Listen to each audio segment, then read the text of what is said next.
ان الحمد للہ نحمده ونستعینه ونستغفره ونعوذ باللہ من شرور انفسنا ومن سیئات اعمالنا من يهده اللہ فلا مضل له ومن يضلل فلا هادی له واشهد ان لا الہ الا اللہ وحدہ لا شریک له واشهد ان محمدا عبده ورسوله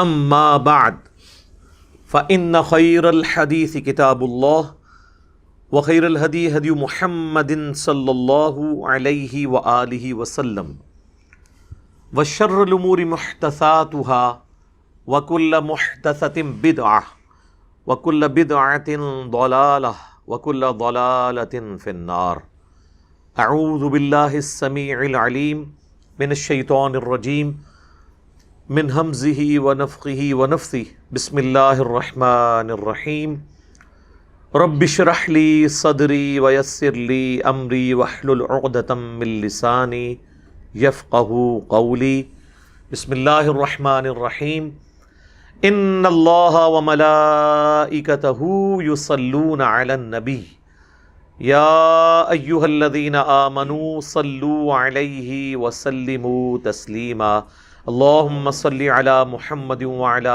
آل محمد کما صلیت علی ابراہیم وعلی آل ابراہیم انک حمید مجید اللہم بارک علی محمد وعلی آل محمد کما بارکت علی ابراہیم وعلی آل ابراہیم انک حمید مجید اللہم ربنا آتنا فی الدنیا حسنہ وفی الآخرۃ حسنۃ وقنا عذاب النار ربنا آتنا من لدنک رحمہ وہیئ لنا من امرنا رشدا لا الہ الا انت سبحانک انی کنت من الظالمین حسبنا اللہ ونعم الوکیل یا حی یا قیوم برحمتک استغیث ولا حول ولا قوة الا باللہ العلی العظیم آمین۔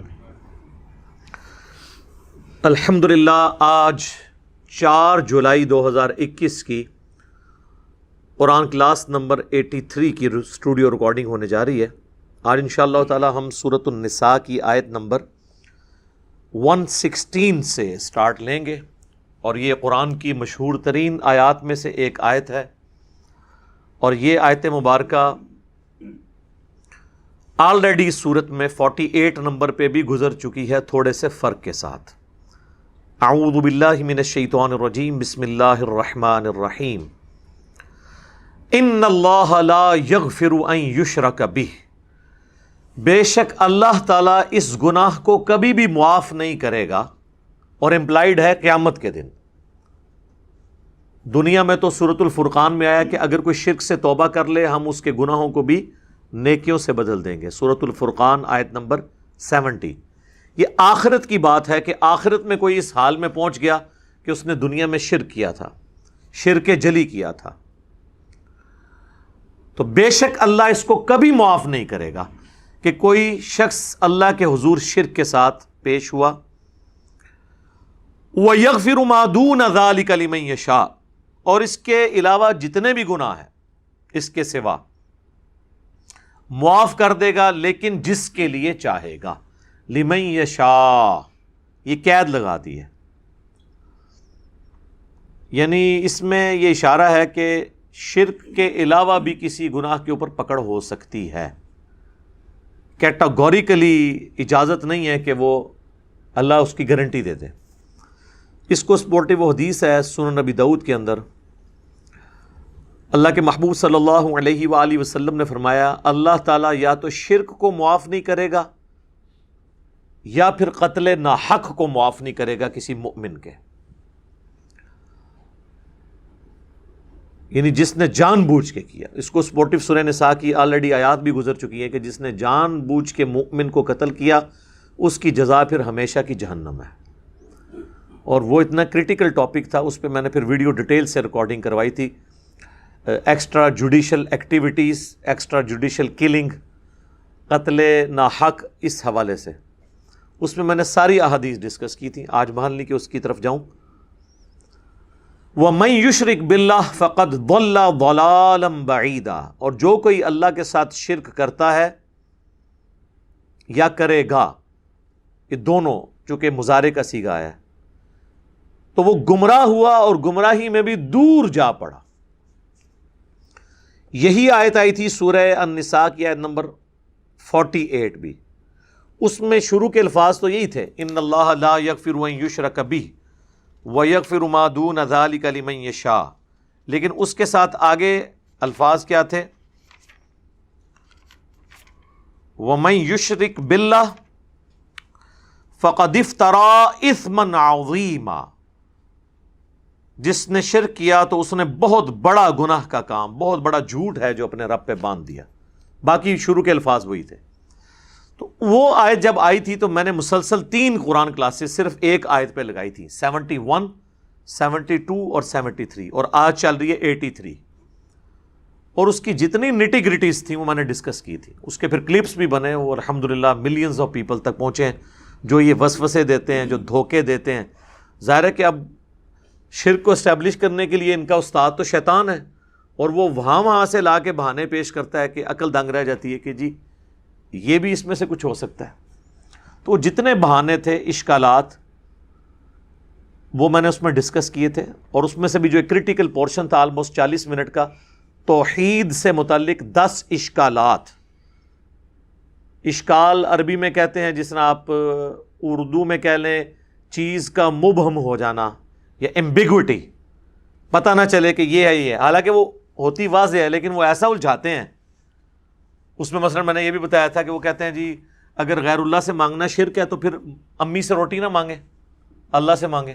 اندازہ کریں، ایک عام آدمی سوچتے ہیں یار واقعی یہ تو اس طرح، حالانکہ پھر اس کو یہ پتہ ہی نہیں کہ قرآن میں ظاہری اسباب کو تو اللہ نے ویسے الگ کیا. وہ اللہ نے پیاس بجھانے کا ذریعہ پانی کو بنایا، بھوک مٹانے کا ذریعہ روٹی کو بنایا، اور پھر اسباب کے ساتھ اس کو جوڑا، اور اس کا قرآن میں حکم دے دیا وَتَعَاوَنُوا عَلَى الْبِرِّ وَالتَّقْوَى وَلَا تَعَاوَنُوا عَلَى الْإِثْمِ وَالْعُدْوَانِ، نیکی اور پرہیزگاری کے کاموں میں ایک دوسرے کی مدد کرو، برائی میں الگ رہو. وہاں تو مدد مانگنے کا حکم ہے، وہ تو آپ کافر سے بھی مدد مانگ سکتے ہیں.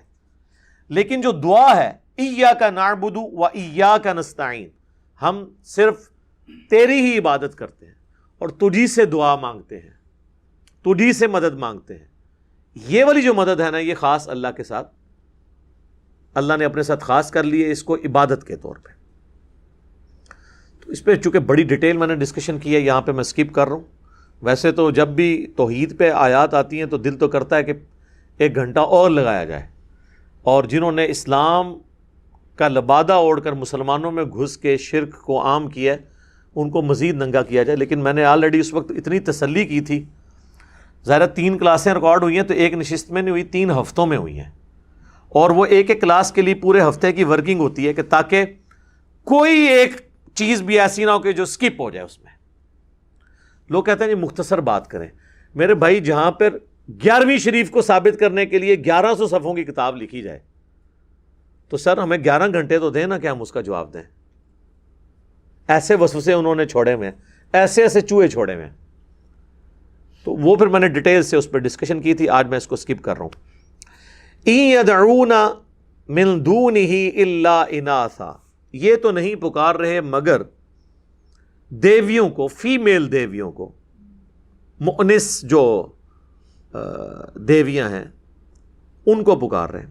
اچھا اب ان کے جو نام بھی تھے نا سارے وہ فیمیلز والے تھے، لات، منات، عزا، جو انہوں نے بتوں کی اور دیویاں جو بنائی تھی، فرشتوں کی بنائی ہوئی تھی. تو فرشتے تو نہ میل ہیں نہ فیمیل، وہ تو اس جینڈر سے ہی آزاد ہیں. تو اللہ تعالیٰ ہمارا کہ یہ عورتوں کے ناموں والی انہوں نے دیویاں جن کو یہ پکار رہے ہیں. وَإِن يَدْعُونَ إِلَّا شَيْطَانًا مُرِيدًا، شیطانًا مریدا، اور یہ تو نہیں پکار رہے مگر شیطان سرکش کو. ظاہر ہے شیطان ہی پیچھے کھڑا ہوا ہے نا. اچھا اب آپ دیکھیں یہ جو میرے سامنے ترجمہ ہے نا، پیر کرم شاہ صاحب الازہری کا ترجمہ ہے. انہوں نے اس کے ترجمے میں کر دیا ہے کہ یہ تو عبادت نہیں کر رہے مگر شیطان سرکش کی. تو عبادت ہوتا تو یہاں ہوتا یعبدون، یہ ہے یدعون. یدعو کہتے ہیں پکارنے کو، دعا پکارنا، ندا کرنا. اب ظاہر ہے کہ یہ جس فرقے سے تعلق رکھتے ہیں نا، ان کا تو کام ہی سارا پکار پہ چل رہا ہے. تو انہوں نے ترجمے بھی ایسی ڈنڈی مار دی کہ لکھ دیا عبادت تو ظاہر ہے کوئی بھی بریلوی، دیوبندی، اہل حدیث، شیعہ یہ تو نہیں کہے گا کہ میں اللہ کے سوا کسی اور کی عبادت کرتا ہوں. لیکن اگر یہاں پہ ترجمہ وہ کرتے کہ یہ تو نہیں پکار رہے مگر شیطان کو، تو اس کے دماغ میں کہیں آ سکتا تھا کہ اللہ کے سوا کسی کو نہیں پکارنا مدد کے لیے. تو کبھی اس کے دماغ میں آ سکتا تھا کہ یہ میں جو یا شیخ عبد القادر جیلانی مدد یا علی مدد کہہ رہا ہوں، یہ تو میں اللہ کے مقابلے پہ ان ہستیوں کو پکار رہا ہوں. اور ان ہستیوں نے کہیں یہ نہیں کہا. آج جیزس کرائسٹ کے نام پہ اتنا بڑا شرک کھڑا ہوا ہے پوری دنیا میں کہ یقین کریں کہ اگر حضرت عیسیٰ ابن مریم پیغمبر نہ ہوتے تو دنیا میں سب سے زیادہ انہیں کنڈیم کیا جاتا توحید کے حوالے سے. اب چونکہ ان کے پیچھے قرآن کھڑا ہے، اس لیے وہ ہمارے اس غصے سے اور ہمارے وہ جو درد جو ہمارا ہے توحید کے حوالے سے وہ بچتے ہیں کہ ہم کہتے ہیں ان کی تعلیمات نہیں ہیں. اللہ نے تو یہاں تک ان کو ڈیفینڈ کیا ہے، لقد کفر الذین قالوا ان اللہ هو المسیح ابن مریم، بے شک وہ کافر ہیں جو یہ کہہ رہے ہیں کہ اللہ ہی عیسیٰ ابن مریم ہے. وقال المسیح، جبکہ مسیح نے تو یہی کہا تھا اپنے فالوور سے، اعبدوا اللہ ربی و ربکم، عبادت کرو اس رب کی جو میرا بھی رب ہے تمہارا بھی رب ہے.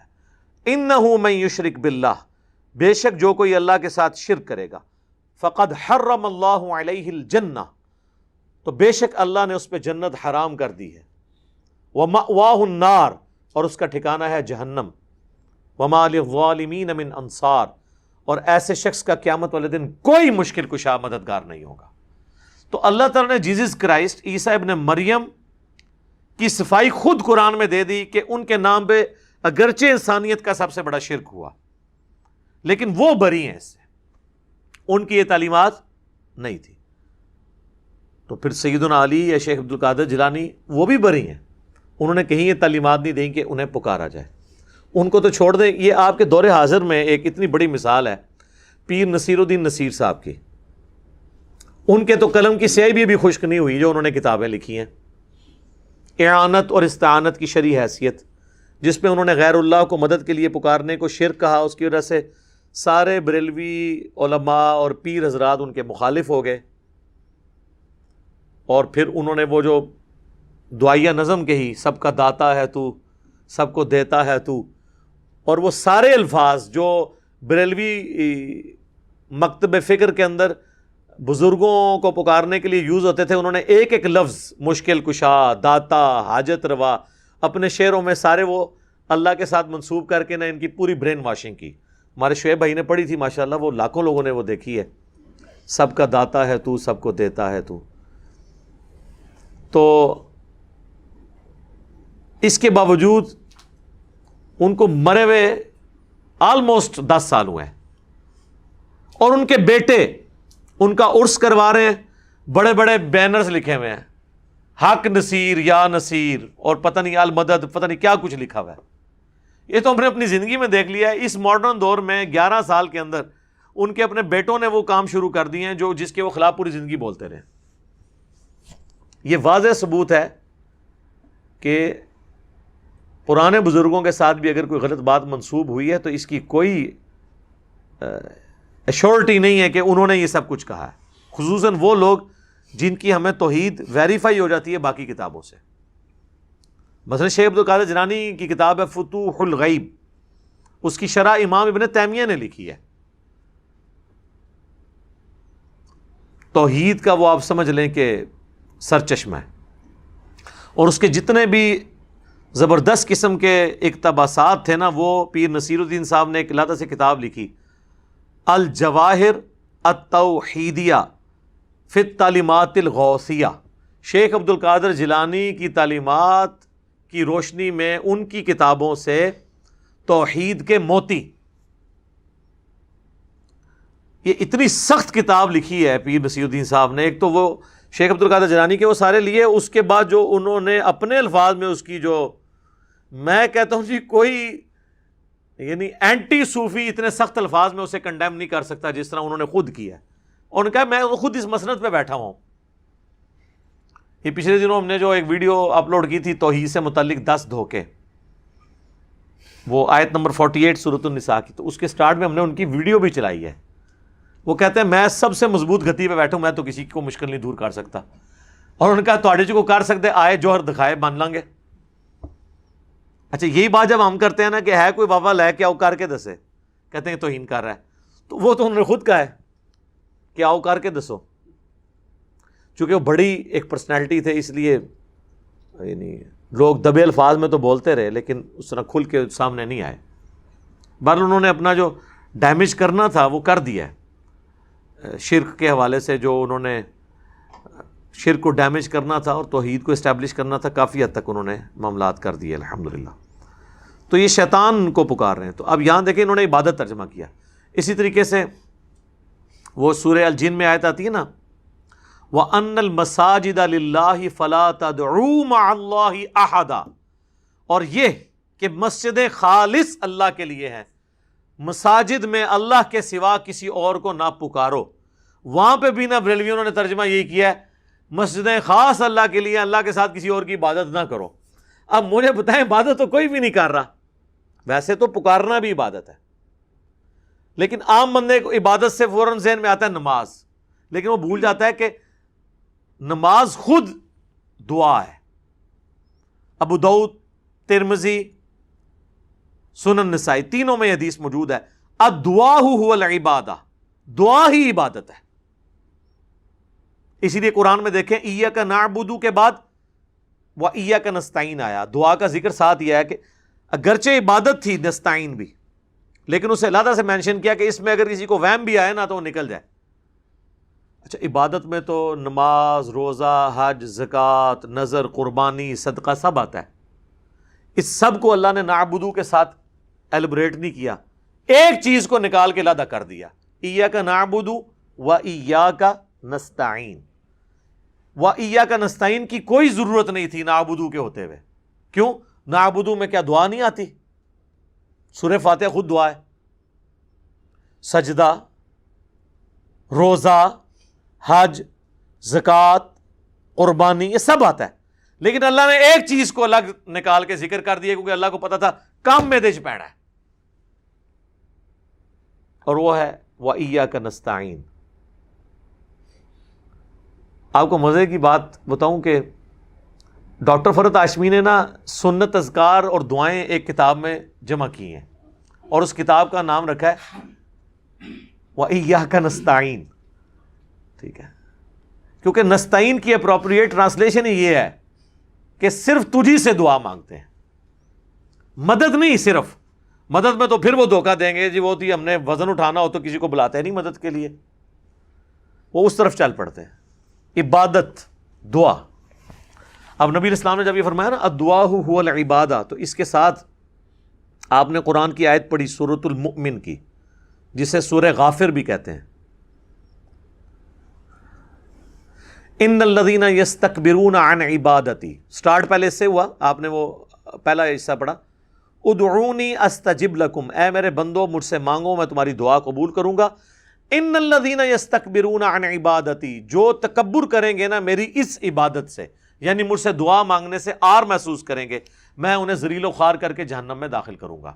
اللہم اجرنا من النار. تو اب اللہ نے کہا کہ جو دعا, اس ذکر کیا کہ دعا کرو میں قبول کروں گا, اور ساتھ کا جو عبادت سے تکبر کریں گے انہیں دوزخ میں ڈالوں گا. یعنی اللہ نے خود کہہ دیا دعا کو عبادت, اور نبی اسلام نے اس کو دلیل کے طور پہ پیش کیا.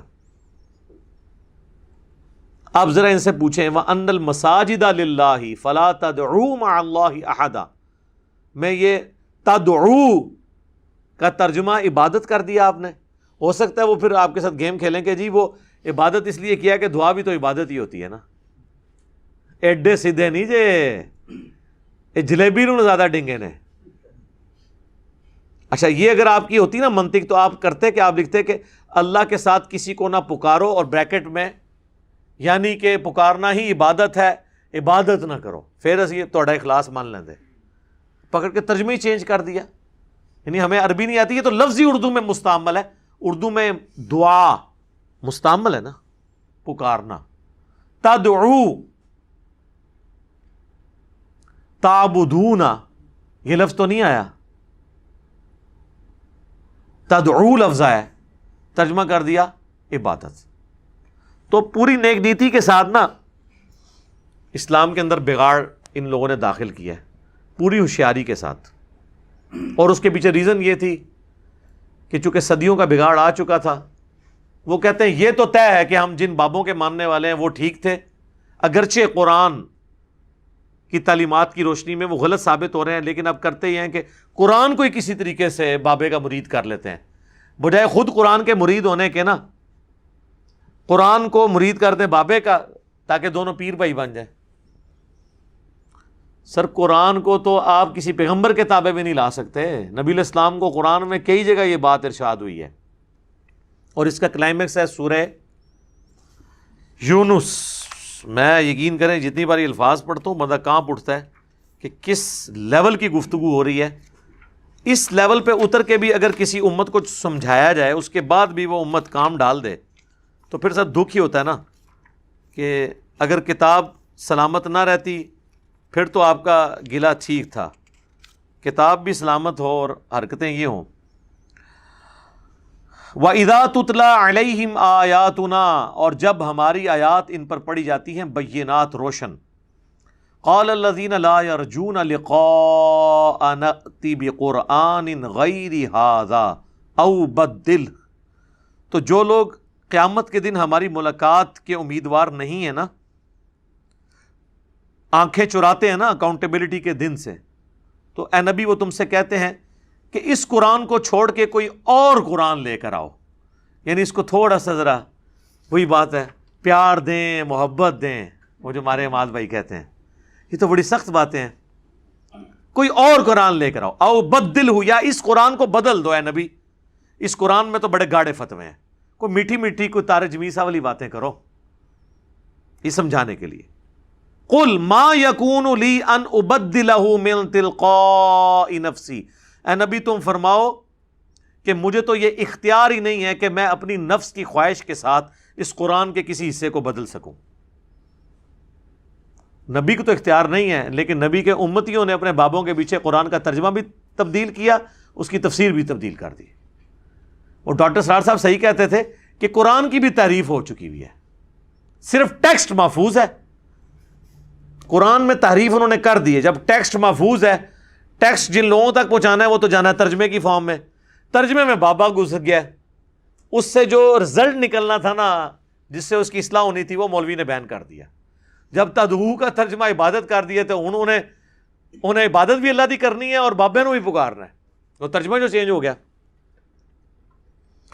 ان اتبع الا ما یوحى الی، میں تو اتباع کرنے والا ہوں، نہیں اتباع کرنے والا سوائے اس کے جو میری طرف وحی کیا جاتا ہے.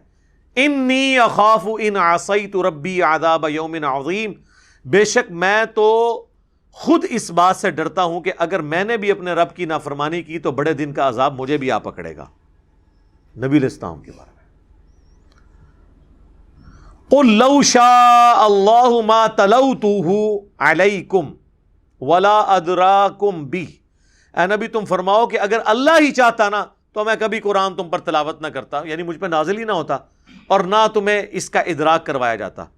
فقد لبثت فیکم عمرا، تو بے شک میں نے اپنی عمر کا کافی حصہ تم میں گزارا ہے. من قبلی، اس قرآن کے نزول سے پہلے.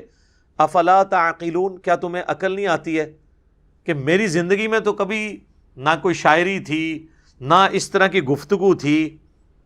یعنی ایک بندہ جو سلیس زبان میں بات کرتا ہے، اچانک وہ ردیف قافیوں میں بات کرنا شروع کر دے اور وہ کسی شاعر کے پاس بھی نہ جائے اور اتنی پرفیکشن کے ساتھ وہ گفتگو شروع کر دے، جبکہ اس کی 40 سال کی زندگی لوگوں کے سامنے ہو. تو اللہ تعالیٰ فرما رہا ہے کہ تم نبی فرماؤ کہ میری زندگی پہ غور کرو، کہیں نظر آتا ہے کہ میں نے کبھی کسی شاعر کے بعد کوئی مشقیں کی ہوئی ہوں اور یہ میں نے یہ فن لرن کر لیا ہو، اچانک میں نے یہ سب کچھ کہنا شروع کر دیا. تو یہ اللہ نہ چاہتا تو نہ میں تم پہ تلاوت کرتا. مجھے تو خود بھی نہیں پتا میرے اوپر نازل ہوا ہے اور مجھے اللہ تعالیٰ نے چوز کر لیا. فمن اظلم ممن افترا علی اللہ کذبا، پس اس سے بڑھ کر کون ظالم ہو سکتا ہے جو اللہ پر جھوٹ باندھ دے. یعنی یہ کہا جا رہا ہے کہ بالفرض اگر میں نے اللہ پہ جھوٹ باندھا ہے نا کہ میں اللہ کا پیغمبر ہوں، تو مجھ سے بڑا پھر ظالم کوئی نہیں ہے. لیکن یہ تو کوئی نہیں ہے، تو پھر اب اصل ظالم کون ہے؟ او کذب بآیاتی، یا پھر وہ سب سے بڑا ظالم ہوگا جو یہ ماننے کے بعد یہ اللہ کا کلام ہے جھٹلا دے. انہ لا یفلح المجرمون، بے شک اللہ تعالی ایسے لوگوں کو فلاح نہیں دیتا جو مجرم لوگ ہیں. وَيَعْبُدُونَ مِن دُونِ اللَّهِ، اور وہ عبادت کرتے ہیں اللہ کی، مَا لَا يَضُرُّهُمْ وَلَا يَنْفَعُهُمْ، جو نہ ان کو نقصان دے سکتے ہیں نہ نفع. وَيَقُولُونَ، اور کہتے ہیں، هَؤُلَاءِ شُفَعَاؤُنَا عِندَ اللَّهِ، وہ کہتے ہیں یہ تو اللہ کے حضور ہمارے سفارشی ہیں. قُلْ أَتُنَبِّئُونَ اللَّهَ بِمَا لَا يَعْلَمُ فِي السَّمَاوَاتِ وَلَا فِي الْأَرْضِ، کیا تم اللہ کو ایسی بات بتا رہے ہو جو اللہ کے تو علم میں آسمانوں اور زمین میں موجود ہی نہیں. ہوئے ہوئے ہوئے، سبحانہ وتعالی عما یشرکون، پاک ہے وہ ذات سب سے بلند اونچی ہر اس چیز کے شرک سے جو اس کی طرف تم منسوب کرتے. ویسے تو یہ چھوڑنے کو دل ہی نہیں کرتا سورہ یونس، یہی چلنی شروع ہو جانی تھی آگے. یہ تو وکھرا جہاں ہے سر، یہ جہاں ہی کچھ اور ہے. تو اب اللہ تعالیٰ کس طرح کھول کھول کے چیزوں کو بیان کر رہا ہے، لیکن یہ ان کے لیے جو قرآن کو سن لیں. جو قرآن کو نہیں سنیں گے ان کے لیے کوئی ہدایت نہیں ہے. لعنہ اللہ، اللہ کی لعنت ہے ایسے لوگوں پر جو اللہ کے سوا اور ہستیوں کو پکار رہے ہیں. وقال لأتخذن من عبادک نصیبا مفروضا، اور شیطان نے تو پہلے یہ کہہ دیا تھا، اے اللہ میں تیرے بندوں میں اپنا حصہ مقرر کروں گا. یعنی بندے تو تیرے ہیں لیکن کچھ میرے بھی مرید ہو جائیں گے اس میں سے. وہ تو بہت زیادہ ہوئے ہیں. وہ تو سورہ سبا میں فاتر میں آئے گا کہ شیطان نے جو اپنا گمان تھا سچ کر دکھایا، اور اکثریت اس کی پیروکار ہو گئی سوائے چند مومنین کے.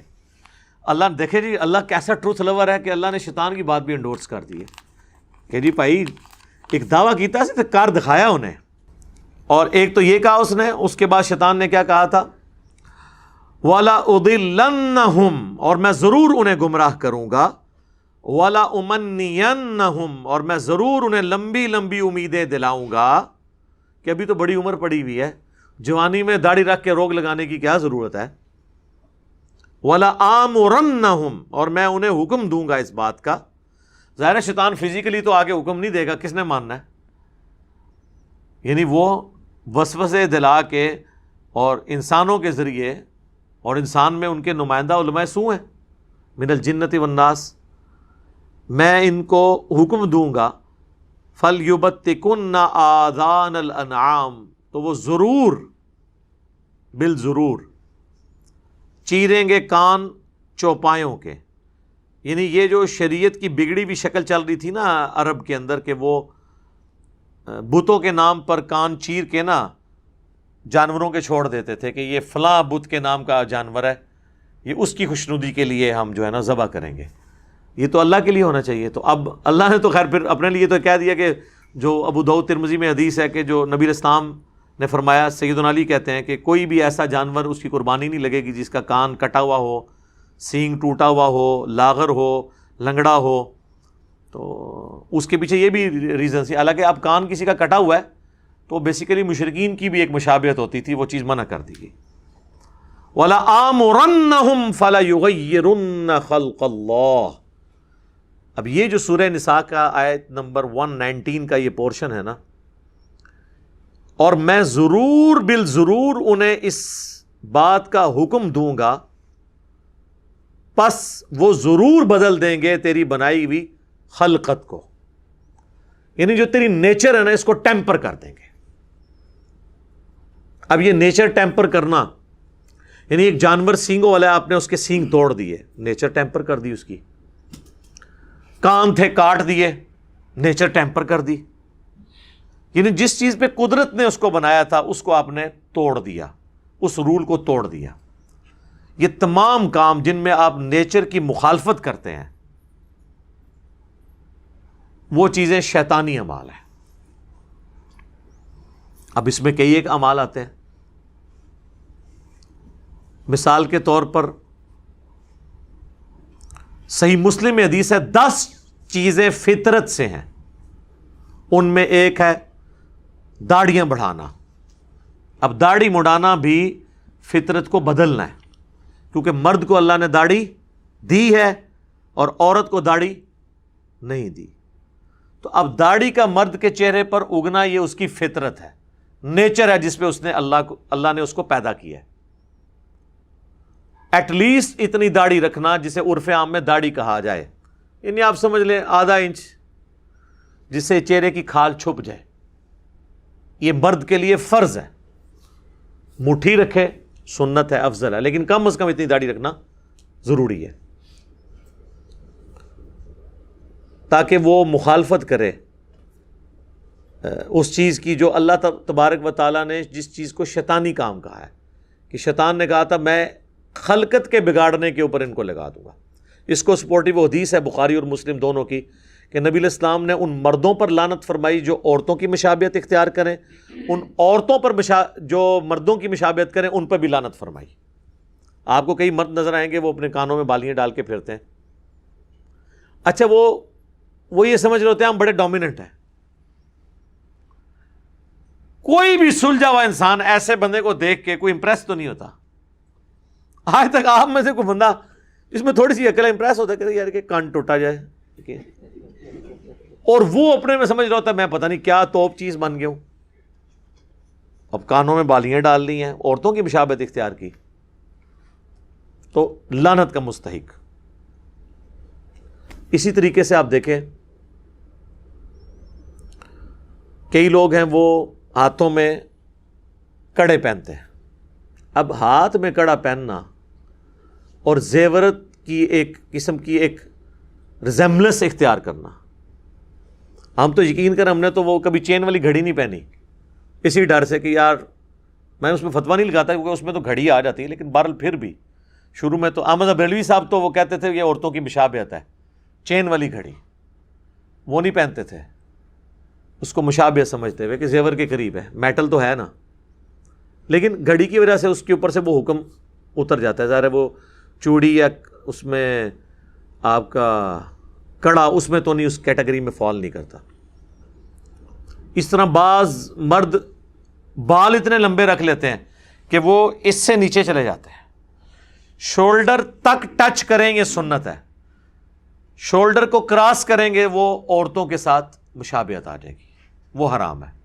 اور عورت شولڈر کے نیچے رکھے گی، اس سے جیسے ہی اوپر کرے گی یا ٹچ کروانے تک اس حد تک رکھے گی وہ مردوں کی مشابہت ہو جائے گی۔ تو یہ والی اسی طریقے سے کپڑے پہننے میں بھی ہے، جس طرح آج کل نعت خوانوں نے ایسے عجیب کپڑے پہنے ہوتے ہیں کہ یعنی جب تک آپ اس کی شکل نہ آپ کسی کے سامنے کریں، نچلا دھاڑا آپ دکھائیں تو وہ پتہ نہیں چلتا ہے یہ مرد ہے یا عورت ہے جس نے یہ کپڑے پہنے ہوئے۔ پہلے تو یہ صرف پہنتے تھے ہمارے یہ جو سنگر حضرات ہیں، لیکن اللہ کے فضل سے یا بلکہ کہنا چاہیے اللہ کے غضب سے نعت خواں تو جو ہے سنگرز کو بھی چھوڑ گئے، وہ پھر بھی کوئی ڈیسنٹ لباس پہنتے ہیں۔ نعت خواں تو ان کی تو پگڑیوں میں 5-5 10-10 رنگ اور گوٹے لگے ہوئے ہوتے ہیں، اور وہ اپنے طور پہ یہ سمجھ رہے ہوتے ہیں ہم اچھے لگ رہے ہیں، لیکن یقین کریں ہمارے تو چھوٹے چھوٹے بچے بھی دیکھ کے ان کو ہنستے ہیں کہ یار یہ کس قسم کے کپڑے انہوں نے پہنے ہوئے۔ تو یہ ساری مشابہت ایسی ہے جس میں انسان لعنت کا مستحق ہوگا۔ اچھا، اس میں ایک اور پہلو بھی ہے کہ اس طرح کے معاملات سے بچتے ہوئے بالکل انسان یہ نہیں ہے کہ پرانگدہ حالت میں رہنا شروع کرتا ہے۔ وہ بھی سنن نبی داؤد میں حدیث ہے، نبی علیہ السلام نے ایک شخص کو دیکھا اس کے کپڑے میلے تھے، تو آپ نے فرمایا اس کو کوئی ایسی چیز نہیں ملی کہ کپڑے دھو کے پہنتا۔ ایک شخص آیا سنن نبی داؤد میں مسند احمد میں حدیث ہے، اس کے بال بکھرے ہوئے تھے، آپ نے فرمایا تجھے کوئی کنگھی نہیں ملی تو اپنے بال سنوار لیتا، اس چیز کو ناپسند کیا۔ اسی طریقے سے سنن نبی داؤد مسند احمد میں ایک حدیث ہے، یہ ساری حدیثیں آپ کو مشکات میں کتاب اللباس چیپٹر میں مل جائیں گی۔ نبی علیہ السلام نے ایک بندے کو پرانگدہ حالت میں دیکھا، آپ نے فرمایا کہ تو کیا کرتا ہے؟ وہ کہتا ہے میری اتنی بھیڑ بکری ہیں۔ وہ بڑا امیر لینڈ لارڈ بندہ تھا، اس کے جانور ہی اتنے زیادہ تھے۔ تو آپ فرمایا تیرے کپڑے کی حالت ہے، مطلب اللہ تعالیٰ پسند فرماتا ہے کہ جب کسی کو دے تو اس کی نعمتوں کا اثر اس پہ دکھائی دے، لیکن اس میں فضول خرچی نہیں ہوگی، یہ ایسی حرکتیں نہیں ہوگی کہ جس کی وجہ سے کسی غریب کا دل دکھنا شروع ہو جائے۔ لوگ بعض اوقات پیسے کا شو آف کرتے ہیں، وہ بھی بالکل حرام ہے، یہ ذہن میں رکھیے گا، یہ دونوں ایکسٹریمز ہیں، اور نہ اس کی بنیاد پہ کوئی شخص کسی کو سادگی سے روک سکتا ہے۔ جامعہ ترمذی میں حدیث ہے، جس نے دنیا میں سادہ لباس اختیار کیا اور مہنگا لباس چھوڑ دیا تو قیامت والے دن اللہ تعالیٰ پبلکلی اسے جنت کا حلہ پہنائے گا کہ اس نے میری خاطر دنیا میں سادگی اختیار کی۔ یہ سادگی ہے، اس کا یہ مطلب نہیں کہ گندے کپڑے پہن لینے ہیں، یا وہ الیاس قادری صاحب اپنی ویڈیو میں بتا رہے تھے، فیضان سنت میں انہوں نے لکھا بھی ہوا ہے پرانے والی میں، وہ کہتے ہیں میں تو اپنے نئے سوٹ کے اوپر پیوند لگا لیتا ہوں تاکہ سنت پوری ہو جائے۔ یہ تو بدعت ہے، سنت تو یہ ہے کہ کپڑا پھٹے تو اس پہ پیوند لگایا جائے۔ نئے کپڑے کے اوپر پیوند لگانا اگر سنت ہوتی تو حضور علیہ السلام خود لگاتے، تو کہتے ہیں سنت پہ، یعنی زبردستی کی سنتیں بنا کے ان پہ عمل کرنا، یہ بھی ایکسٹریم ہے۔ دوسری طرف یہ بھی سنن ابی داؤد میں حدیث ہے، جس نے دنیا میں شہرت کا لباس پہنا قیامت والے دن اللہ اسے ذلت کا لباس پہنائے گا۔ اب شہرت کا لباس کون سا ہے؟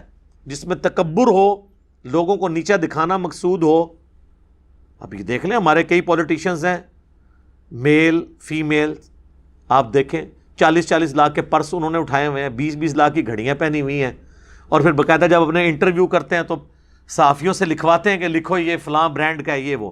یہ تو حرام ہے، چاہے حلال کی کمائی کا بھی ہے نا، اس طرح کی نمائش کرنا حرام ہے۔ صحیح مسلم میں حدیث ہے، جس کے دل میں رائی کے دانے کے برابر بھی تکبر ہوا وہ جنت میں نہیں جائے گا۔ تو صحابہ ڈر گئے، ان کا یا رسول اللہ بعض اوقات انسان کی خواہش ہوتی ہے اس کے کپڑے جوتے لباس اچھا ہو، تو کیا یہ تکبر میں آئے گا؟ آپ نے فرمایا یہ تکبر نہیں ہے، اللہ بھی خوبصورت ہے اور خوبصورتی کو پسند فرماتا ہے۔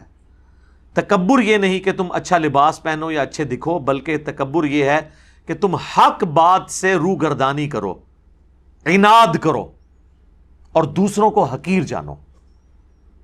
یعنی کہ شخص کو پتہ چل گیا کہ قرآن میں یہ لکھا ہے اور اب اس کو نہیں مان رہا، چاہے وہ یہ کہہ رہا ہے کہ جی میرے بزرگ یہ کہتے تھے میں یہ کیوں مانوں، اس کا مطلب ان کو مجھ سے بہتر آتا ہوگا، یہ تکبر ہے۔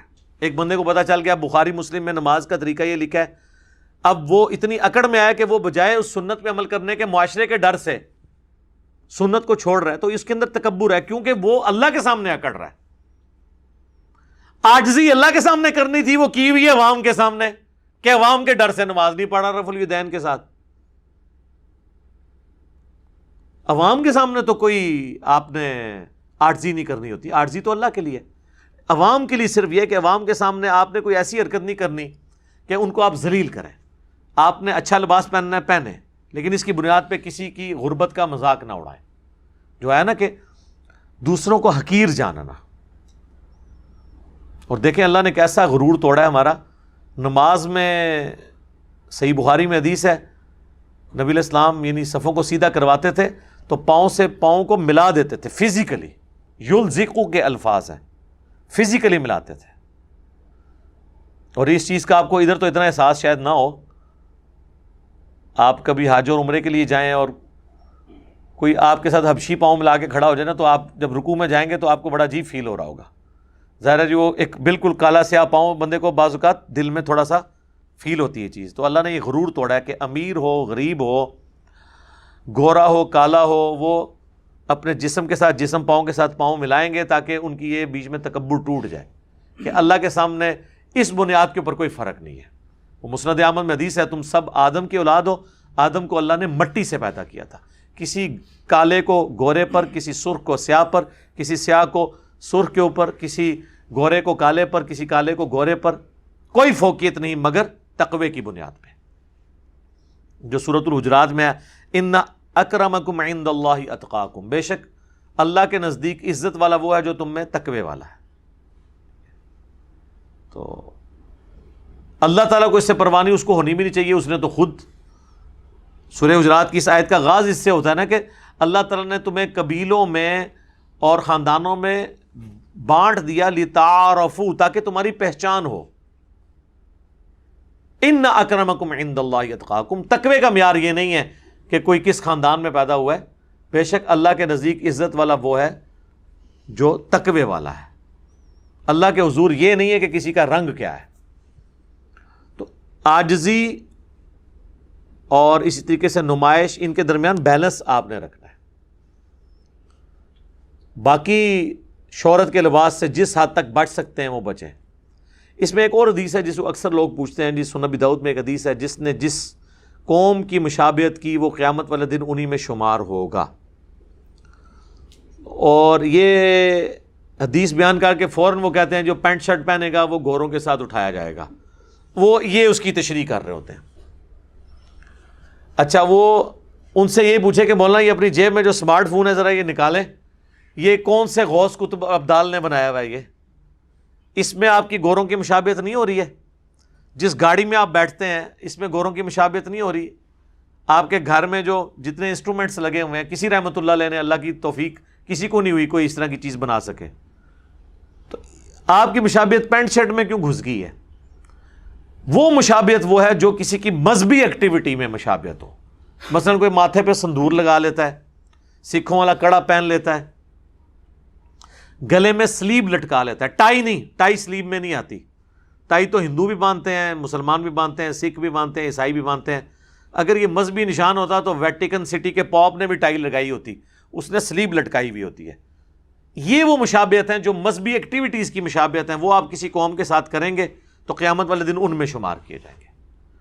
باقی تو ہر چیز میں اب مشابہت ہو رہی ہے، کیا کریں؟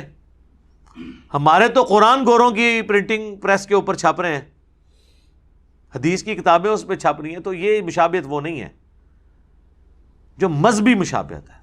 باقی تو ٹیکنالوجی جو ہوتی تھی وہ تو اس وقت بھی ٹیکنالوجی تو کہیں سے بھی امپورٹ کی جاتی تھی۔ مثلا ہند کی تلوار مشہور تھی عرب کے ملکوں میں، المہند کہا جاتا تھا اسے۔ او المہند علی المفند دے دی چوں نکلیا ہوا ہے۔ تو حالانکہ اس وقت تو یہاں پہ سارے گمراہی تھی، لیکن تلواریں یہاں کی مانی جاتی تھی کہ ہند کی تلوار ہے، المہند، ہند کی تلوار۔ تو اب تو ہند کے مفند بھی مشہور ہیں ہر طرف کے، جنہوں نے کتابیں لکھی وہ بھی خود ان کے اندر بھی مفندین موجود ہیں، اور جن کے خلاف لکھی ان میں بھی موجود ہیں۔ وہ تو کہیں سے بھی لیا جاتا تھا۔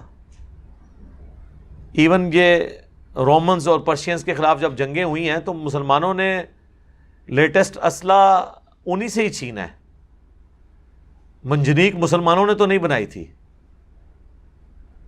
اسی طریقے سے آپ کو پتہ ہی ہے جب سلطان محمد فاتح نے فتح کیا تھا قسطنطینیہ، استنبول جسے آج کل کہتے ہیں، تو وہ جو بڑی توپ تھی نا جس کے ساتھ یہ ساری ایکٹیویٹیز کی، وہ ایک کرسچن انجینئر تھا جس نے بنائی تھی۔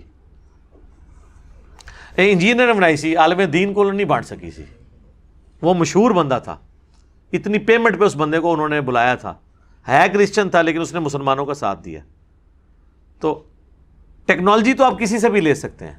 یہ جو مشابہت منع ہے وہ ریلیجس ایکٹیویٹیز میں نہیں۔ اس طریقے سے غیر مسلموں کی آپ عبادت گاہوں میں وزٹ کے لیے تو جا سکتے ہیں، لیکن جو وہ ایکٹیویٹیز شرکیہ پرفارم کر رہے ہیں اس کا حصہ آپ نہیں بن سکتے۔ وہ پھر آپ اس مشابہت میں آ جائیں گے جس کے بارے میں اتنے سخت احکامات ہیں۔ باقی اس میں تو کئی ایک باتیں ہیں جو کی جا سکتی ہیں۔ یہاں پہ میں اس ٹاپک کو کنکلوڈ کرنے سے پہلے ایک حدیث بیان کر دوں جو میری فیوریٹ حدیث ہے۔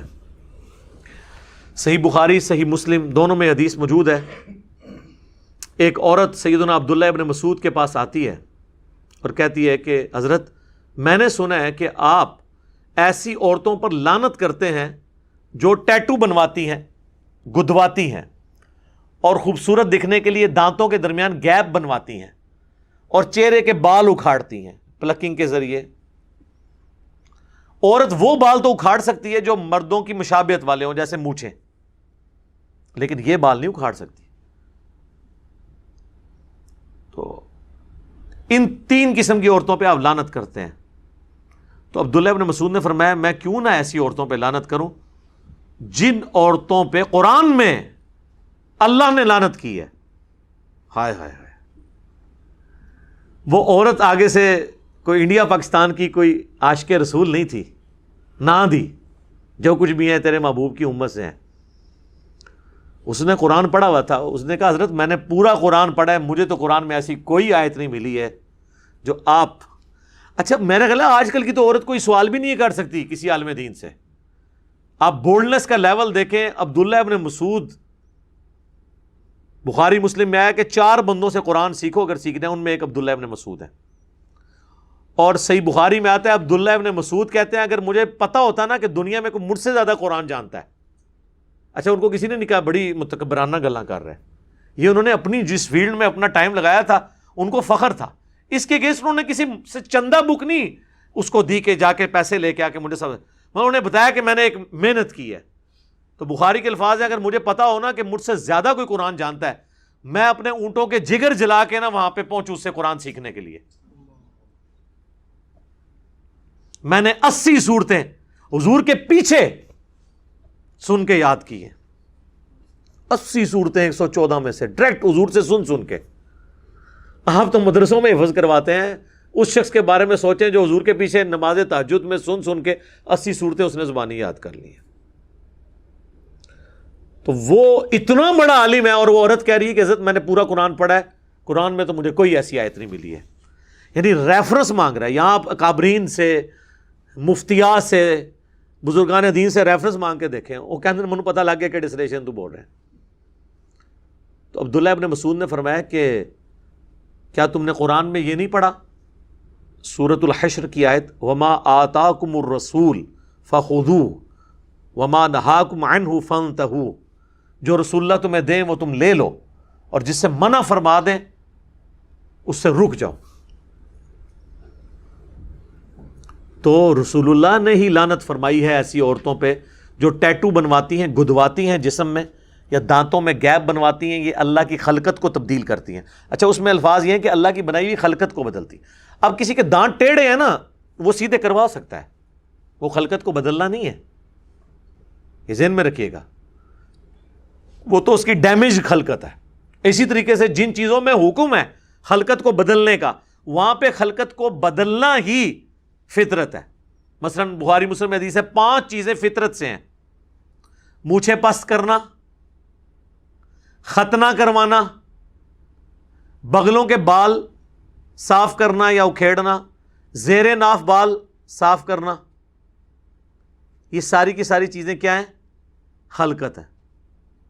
حالانکہ خلقت کو بدلا جا رہا ہے. اب جب کسی کا ختنہ ہوتا ہے تو وہ نیچرل جو پیدا ہوا ہے اس سے تو وہ ہٹا کے کر رہے ہیں. اور ناخن کاٹنا، 5 چیزیں: مونچھیں، بغلوں کے بال، زیر ناف 3، چوتھی چیز ختنہ، اور 5ویں چیز ناخن کاٹنا. اب ناخن تو خلقت میں اگ رہے ہیں لیکن اس کو کاٹنا جو ہے فطرت ہے. یہ اللہ نے کاٹنے کو فطرت بنا دی ہے.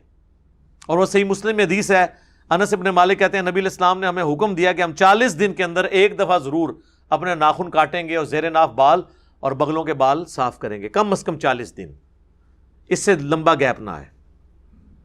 تو وہ عبداللہ ابن مسعود کہتے ہیں کہ نبی علیہ السلام نے خلقت بدلنے والی عورتیں جو 3 طریقے سے خلقت بدلتی ہیں، ٹیٹو بنوا کے، دانتوں میں گیپ بنوا کے، یا چہرے کے بال اکھاڑ کے، یا پلکنگ کر کے، یا آئی بروز بنا کے. آپ یہ آج کے ماڈرن دور میں، تو جب رسول اللہ نے لعنت فرمائی تو گویا اللہ ہی نے فرمائی، کیونکہ اللہ نے حکم دیا جو رسول اللہ دیں وہ لے لو، جس سے منع کریں رک جاؤ. تو اس حدیث سے یہ بھی پتہ چلا کہ صحابہ کرام آیات کو جنرلائز بھی کر لیتے تھے. حالانکہ یہ آیت مبارکہ مال غنیمت کے بارے میں ہے کہ جو مال غنیمت میں حضور دیں لے لو، جس سے روک دیں رک جاؤ. یعنی تمہیں دینے سے روک دیا، کسی اور کو دے دیا تو تم اب گلہ نہ کرو کہ میں تو سینئر مسلمان ہوں. حضور تو سینئرز کو دیتے ہی کام تھے، ٹھیک ہے. لہٰذا ہم بھی کسی سینئر اسٹوڈنٹ کو ڈانٹ دیں نا تو یہ سمجھے کہ مجھے آنر دی جا رہی ہے. یہ نیچرل چیز ہوتی ہے. اور جو نیو کمرز تھے ان کو، جناب صحیح مسلم میں آتا ہے ابو سفیان کو 100 اونٹ دے دیے تھے حضور نے غزوہ حنین کے موقع پر. 100 اونٹ آج کی بھی آپ کیلکولیشن کریں 2.5-3 کروڑ روپے بنتا ہے. تو انصاری صحابہ نے کہا ابھی تو ہماری تلواروں سے قریش مکہ کا خون ٹپک رہا ہے اور اس شخص پہ اپنے قبیلے کی محبت غالب آ گئی ہے. اب یہ کلمات کفر تھے رسول اللہ کے بارے میں بولنا. جب آپ نے پیغمبر مانا ہے تو پھر کوئی گلہ شکوہ نہیں. اب حضور کو اللہ تعالیٰ نے وحی کے ذریعے بتا دیا کہ آپ کے چند ساتھیوں نے آپ کے بارے میں یہ گستاخانہ الفاظ استعمال کیے ہیں. اچھا وسوسے کی حد تک تو ٹھیک تھے, زبان پہ نہیں لانے چاہیے تھے, جا کے حضور سے پوچھ لیتے کہ پوری زندگی قربانی ہم دیتے رہے, اور جن لوگوں کا خون ہماری تلواروں سے ابھی بھی ٹپک رہا ہے انہوں نے عین موقع پہ اسلام قبول کر لیا ہے, اور جب مال غنیمت ہے تو انہی کو دے دیا ہے. حالانکہ حضور نے تالیف قلب کے لیے دیا تھا تاکہ ان کو اسلام میں پکا کریں. تو نبی علیہ السلام نے بلا کے کہا تم نے یوں بات کی ہے؟ انہوں نے کہا یا رسول اللہ کی ہے. تو آپ نے فرمایا کیا تم اس پہ راضی نہیں ہو یہ دنیا کا مال لے جائیں اور تم اللہ کے نبی کو لے جاؤ؟ پھر آپ فرمایا میرا جینا مرنا انصار کے ساتھ ہے, پوری دنیا ایک گھاٹی میں چلے اور انصار دوسری گھاٹی میں انصار کے ساتھ چلوں گا. تو انہوں نے کہا اللہ کے رسول ہم آپ پہ راضی ہیں, ہمیں آپ چاہیے. پھر انہوں نے کہا یا رسول اللہ آپ ہمیں معاف کر دیں, ہمارا عذر قبول کر لیں, ہم نے آپ کے بارے میں اس طرح کا جملہ بول دیا. آپ فرمایا اللہ اور اس کا رسول تمہارا عذر قبول کرتے ہیں. یہ ہوتے 295C لگوا دیتے. یہ کہتے ہیں کہ جب ایک دفعہ گستاخی ہو جائے نا تو اسے قتل ضرور کیا جائے گا, اس کی توبہ وہ قتل ہی ہوگی. ان کے تحت وہ سارے صحابہ انصار مدینہ قتل ہونے چاہیے تھے جنہوں نے یہ بات کر دی تھی, کیونکہ عذر. پھر وہ اگلا بہانہ کریں گے نہیں حضور خود تو معاف کر سکتے تھے, ہم نہیں معاف کریں گے. بلکہ اگلے دن ایک مولوی کا میں سن رہا, وہ تو کہہ رہا تھا ہاں اللہ کے حضور معافی ہو جائے گی لیکن ہم نہیں معاف کریں گے. واہ واہ تہاڈا ایڈو سٹیٹس ہے, گلاں سنو انہاں دیاں. آگے وہ عورت کہنے لگی عبداللہ ابن مسعود کو, اب ساری باتیں ختم ہو گئی. اس نے کہا جی ہم نے تو سنا آپ کی بیوی بھی یہ تینوں کام کرتی ہے. یعنی کوئی کلپ چڑھا ہوگا ان کی بیوی کے بارے میں اس زمانے میں, یہاں پہ بھی لوگ ایک دوسرے کے خلاف کلپ چڑھا دیتے ہیں. تو عبداللہ ابن مسعود نے کہا اندر جاؤ میری بیوی کو دیکھ لو. وہ اندر گئی, شرمندہ ہو کے باہر نکلی. ان کا کہ آپ کی بیوی میں ایسی کوئی چیز نہیں ہے, نہ وہ ٹیٹو بنواتی ہے, نہ یہ اور نہ پلکنگ. تو آپ نے فرمایا کہ سن لیں اگر وہ یہ کام کرتی ہوتی پھر ابن مسعود کی بیوی نہ ہوتی, کہ اللہ کے نبی کی نافرمان ہو اور وہ میری بیوی ہو, یہ ہو ہی نہیں سکتا. ٹھیک ہے. اچھا اس حدیث میں کتنے لیسنز ہیں یار, اس حدیث پہ 1 گھنٹہ گفتگو ہو سکتی ہے. کیا کچھ نہیں مل رہا ہے اس حدیث سے کہ صحابہ کرام احادیث کو جنرلائز کر کے, آیات کو جنرلائز کر کے گاڈ اورینٹڈ ہوتے تھے, اس میں سے وہ رزلٹ نکالتے تھے. اسی لیے میں نے اسی سے رزلٹ نکالا تھا نا کہ یہ جو علماء اسلام نے, تمام مکاتب فکر کے لوگوں نے سورۃ البقرہ کی یہ جو آیت ہے وَلَا تُلْقُوا بِأَيْدِيكُمْ إِلَى التَّهْلُكَةِ, اپنے ہاتھوں سے اپنے آپ کو مت قتل کرو, ہلاکت میں مت ڈالو. اس کے تحت سگریٹ کو انہوں نے حرام قرار دیا ہے یا مکروہ تحریمی قرار دیا یا گناہ قرار دیا, وہ بالکل درست ہے, کیونکہ سگریٹ پینا بھی اپنے آپ کو اپنے ہاتھوں سے ہلاک کرنا ہے, سلو پوائزننگ ہے. حالانکہ یہ آیت تھی مال اللہ کی راہ میں انفاق کرنے کے بارے میں. اللہ نے فرمایا جو اللہ کی راہ میں پیسہ خرچ نہیں کرتا گویا وہ اپنے ہاتھوں سے اپنے آپ کو ہلاک کر رہا ہے. اچھا دیکھیں, پیسہ نہیں خرچ کر رہا اور اس کی اللہ نے انٹرپریٹیشن کیا کی ہے کہ جو اللہ کی راہ میں مال نہیں خرچ کرتا وہ اپنے ہاتھوں سے اپنے آپ کو قتل کر رہا ہے. کیسے قتل کر رہا ہے؟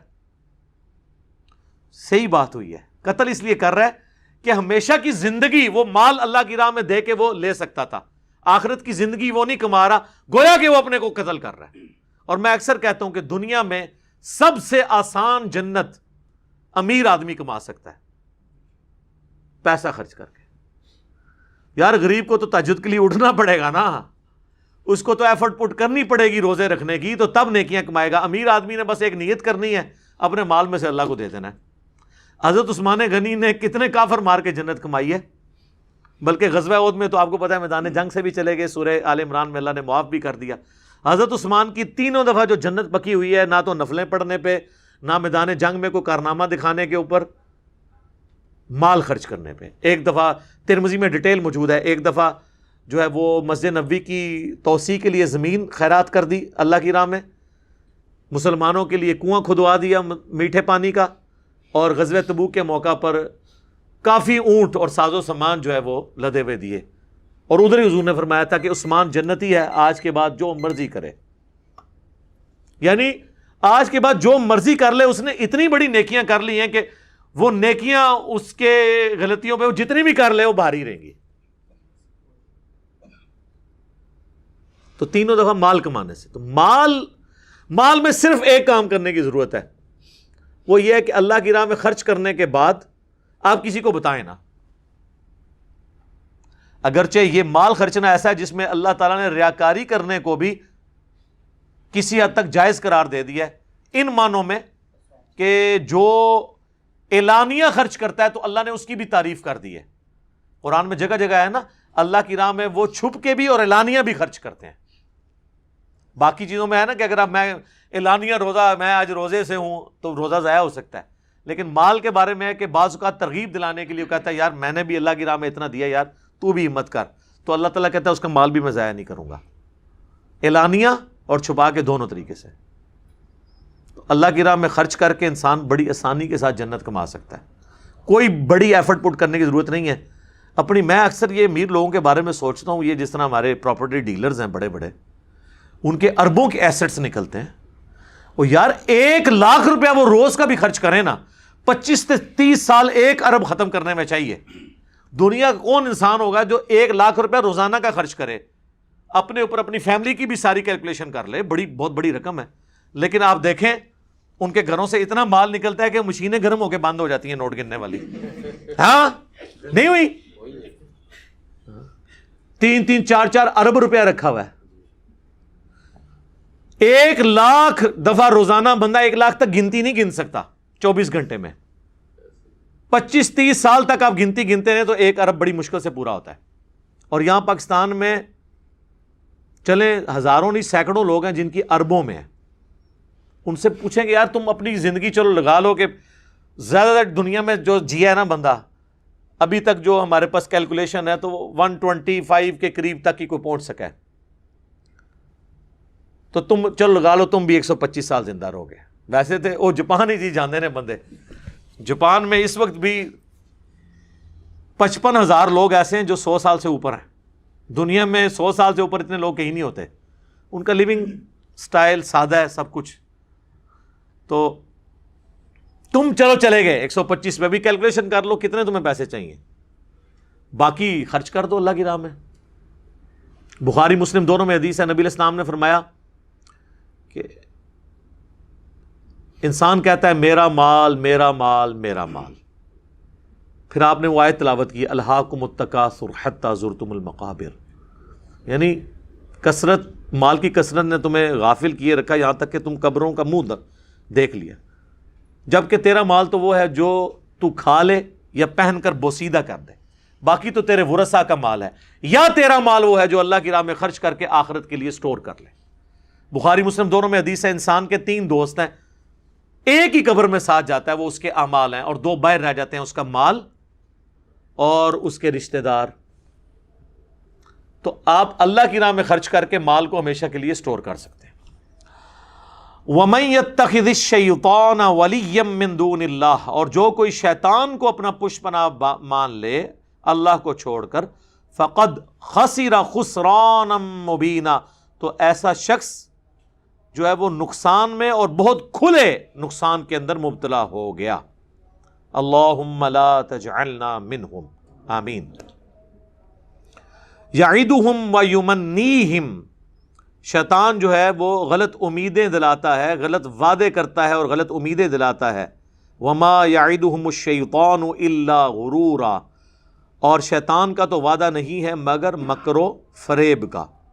اولئک مأواہم جہنم, یہ جو لوگ شیطان کی پیروی کرتے ہیں ان کا ٹھکانہ ہے جہنم.